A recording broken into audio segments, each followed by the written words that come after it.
You're listening to the Quint's podcast.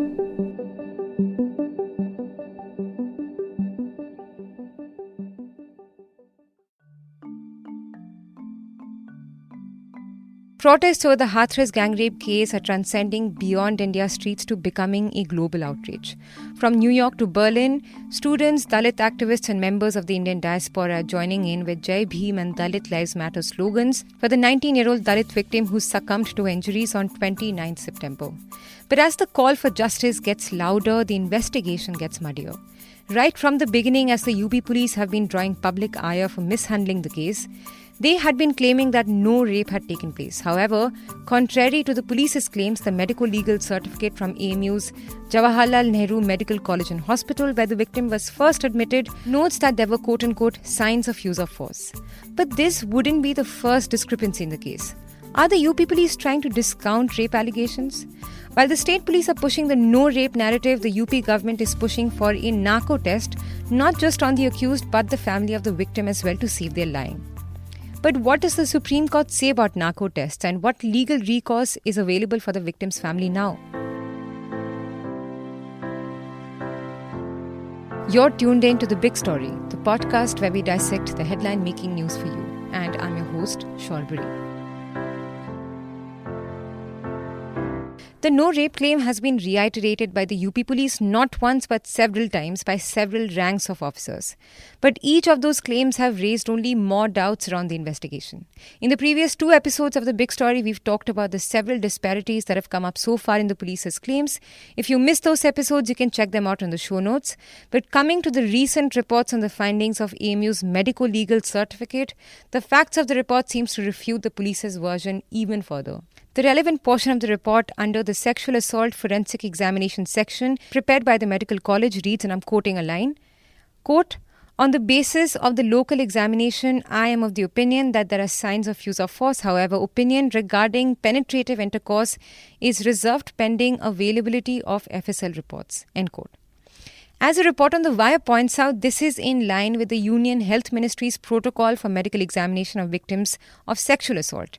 The protocol demands that examining doctors should neither refute nor confirm whether a sexual offence has occurred. Only an FSL can be used for confirmation of penetrative sexual assault. But while the MLC doesn't refute nor confirm rape, it notes that under physical violence by the accused, the victim had said that she was quote-unquote strangulated by her dupatta and that quote-unquote the survivor was gagged. Under verbal threats, it notes that she said that there were verbal threats to kill her, and under details of the act, the survivor claimed that she was raped. The certificate also notes that the victim experienced pain during walking and mild discomfort in the lower abdomen. And having noted these observations, the case was referred for further examination by the state government-run Forensic Science Laboratory in Agra. But as an analysis of the timeline of the case shows, the Dalit victim samples were sent more than a week later for the forensic examination. This in violation of the standard protocols that demand that forensic tests of sexual assault victims be done at the earliest. And it is this very FSL report that the UP police has relied on to say that the woman was not raped, although there are serious doubts about if forensic analysis done so late can yield accurate results. And human rights lawyer and advocate at the Bombay High Court, Abha Singh, speaks to the Quint about the lapses in the medical investigation. Although the law very clearly says that once the issue of rape is brought to the notice of the authorities, within 24 hours, the medical should be done.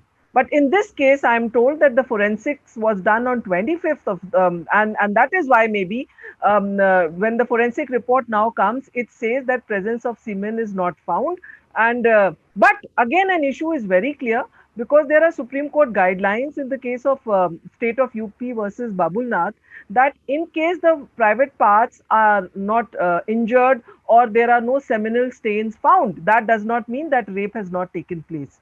Rape is ruled out because the forensic did not find any sperm or semen, presence of semen. I think that was uncalled for, because till the time the final investigation is over, police should not surmise. So I think this is where the first mistake happened, was that on the 14th, why was the case of sexual assault not mentioned? Because here we cannot blame the police till the 22nd, because unless and until the police is informed and enlightened consent is given, police does not go for a medical in a rape case.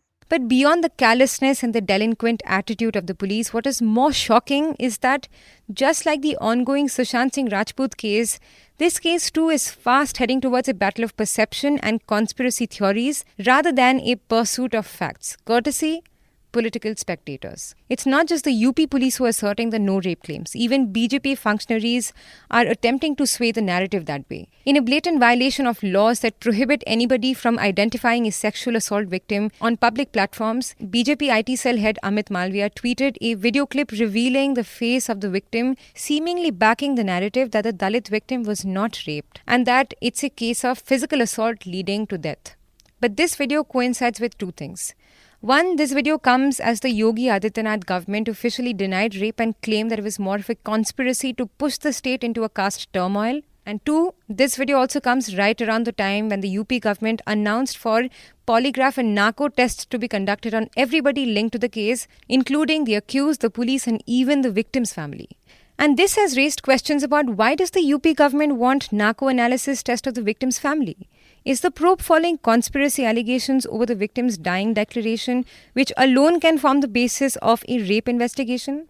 The family members of the Hathras Gangrape victim has already refused to undergo narco tests, and Ms. Singh points out that consent is a must in order to be able to conduct such a test. The Indian Evidence Act per se does not talk of a narco test because I think these are things which have come later.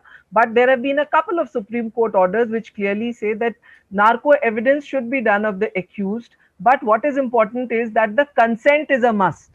If the consent is not there, then the legal validity of that narco test is questionable in the Supreme Court, and court has not upheld narco tests which have been done without the consent of the accused. Why I'm saying accused again and again? Because here in UP, the government has ordered the narco test also of the police officers, which cannot be done because narco test has to be done only of the accused. So that means that the government feels that these cops are also part of the crime because maybe somewhere they tried to destroy evidence, maybe somewhere they tried to help the accused. And also when on the 14th, the mother of the victim did not talk of sexual assault.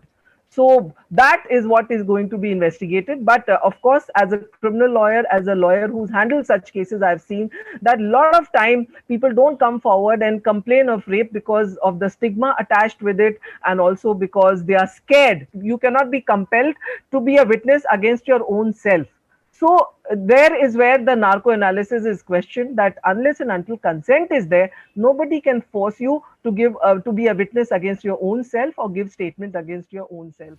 But amidst the kind of intimidation that the family is currently facing, what legal recourse can they seek? And back to Ms. Singh here. They should record their statements in front of the magistrate so that when the case comes for trial, they don't go hostile. It is necessary because it is seen in a lot of cases. In fact, if you see in rape cases, conviction rate is just 27.2%. This is because the trial takes a lot of time, but of course, in this case, it's going to be in a fast-track court. But still, you cannot rule out that the victim's family can be threatened, they can be compromised, whatever may be the way. So it is necessary that all their statements are taken under 164. So then the mother and the brother who went to the police station to lodge a complaint, they need to rerun the narrative and see to it that they don't miss out anything. Because at the time of trial, when the accused lawyers will come, they will have a whole battery of lawyers. They are financially well off. They are, in fact, I'm told panchayat has taken place in the support of the accused. So they are also trying to build their own narrative. So it is necessary that every evidence is verified, cross-verified, and a foolproof statement is submitted by the police in the magistrate court so that the trial can start. If you like listening to this episode, please subscribe to the Big Story playlist for episodic updates. We're live on Apple, Google Podcast, Spotify, JioSaavn, and most of the other popular podcast streaming platforms. For other podcasts, please log on to the Quint website and check out the podcast section. For any feedback, shoot an email to podcasts@thequint.com.